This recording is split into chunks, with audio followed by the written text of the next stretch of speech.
La muerte de Menem, otro insumo editorial antiperonista, una descripción crítica superficial, frívola, desprovista de toda seriedad, despliegan los medios más poderosos del país acerca de la figura de Carlos Menem, en cuyas gestiones recibieron innumerables beneficios. La muerte del expresidente el domingo 14 es usada para otro despliegue editorial, en especial contra el kirchnerismo, mediante la fórmula de aniquilar o ridiculizar las diferencias entre ambas corrientes peronistas. Hay también buenas porciones de insidia hacia el presidente Alberto Fernández, pero el rasgo de fondo compartido en notas de Clarín, La Nación e Infobae es el ocultamiento prácticamente total de la obra de destrucción de Menem al proyecto de país igualitario, con desarrollo, equidad y soberano, en cuyo nombre ganó las elecciones. Por el contrario, las privatizaciones movilizaron más de 100.000 millones de dólares de inversiones externas, pondera González en Clarín, inversiones que montaron una infraestructura que hoy todavía se mantiene, hace coro Miri en el mismo diario.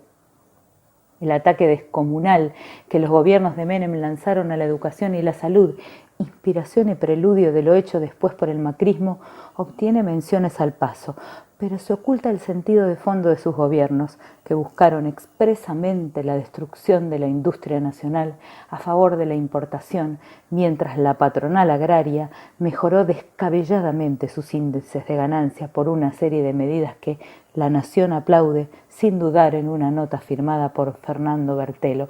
quien se da el lujo de recordar la aprobación menemista de la soja transgénica cuando Felipe Solá era secretario de Agricultura.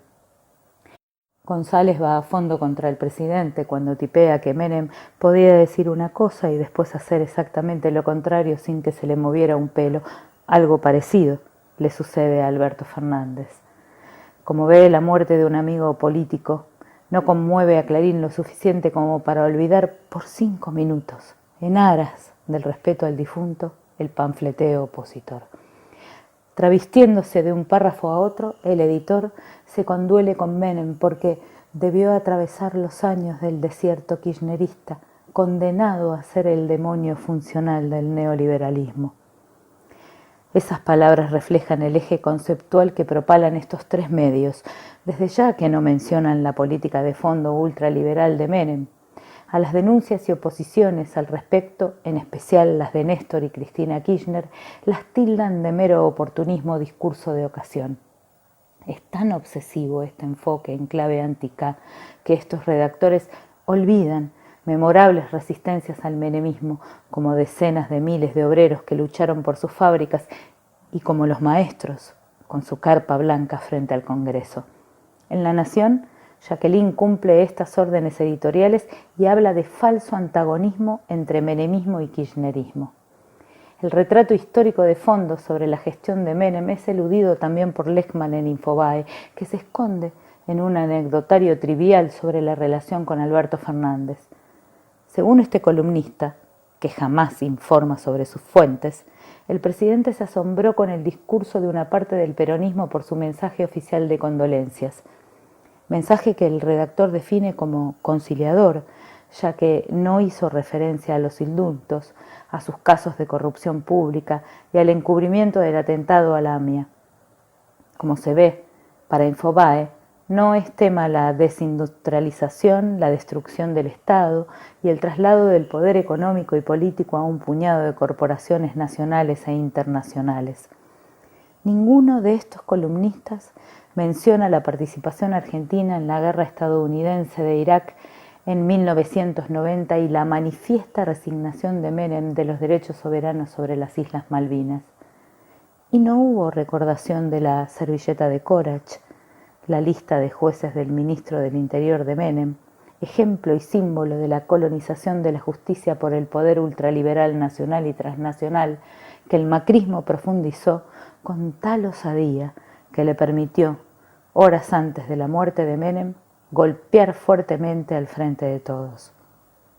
Ese conflicto había demandado, hasta la noticia del deceso, el domingo por la mañana, un despliegue editorial compacto e implacable. Las y los columnistas de los tres medios describieron a un gobierno que amenaza o embiste, o ataca a la justicia con un operativo demolición que Van der Kooi de Clarín atribuye, como cada día en esas páginas, a Cristina Kirchner. Los abogados dirían inversión de la carga de la prueba. La designación de jueces y camaristas son plantadas como hechos excluyentes, en tanto la acción mafiosa que lleva a Comodoro Puz la causa por el espionaje macrista que avanzaba en Lomas de Zamora queda en líneas perdidas. Y cuando es mencionada, aparece como una decisión racional y acorde a derecho. Este esfuerzo de manipulación los obligó a no mencionar, en varias notas, que el procesado Stornelli, involucrado en la banda extorsionadora de D'Alessio y Santoro, será el fiscal en esa causa, trasladada para su aniquilación. Como había emplazado el 31 de enero Morales Solá en La Nación, la Corte confirmó una condena contra la dirigente jujeña Milagros Sala. Las notas que refieren a este hecho ocultan expresamente la manipulación de los tribunales provinciales por el gobernador Morales, aunque en algún caso aislado reconocen indirectamente que tras las críticas del presidente, los máximos cortesanos le respondieron con su fallo. Clarín, Infobae y La Nación no terminan de digerir la formidable derrota de la campaña que, como estrategia electoralista opositora y en defensa de intereses transnacionales, habían emprendido contra la vacuna Sputnik V,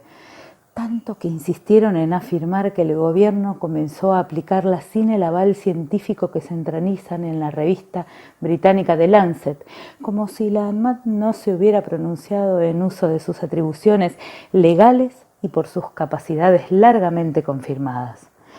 Aún más, usaron un artículo de The Washington Post para hablar de la desconfianza hacia la vacuna rusa, basado a su vez en un suelto de Clarín y una supuesta encuesta ad hoc de poliarquía.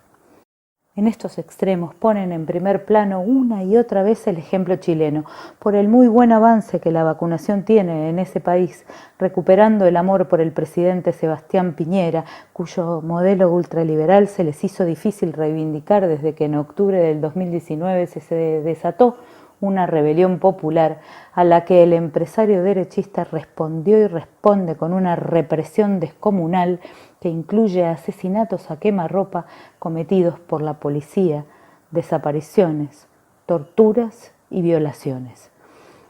Todo recurso es bueno para intentar arrebatarle al gobierno los méritos que pueda reunir en buena ley gracias a la vacunación. Por eso exhiben un día el acto de Beatriz Arlo en el canal TN, sembrando desconfianza y desánimo, y al día siguiente es un cantante, y al siguiente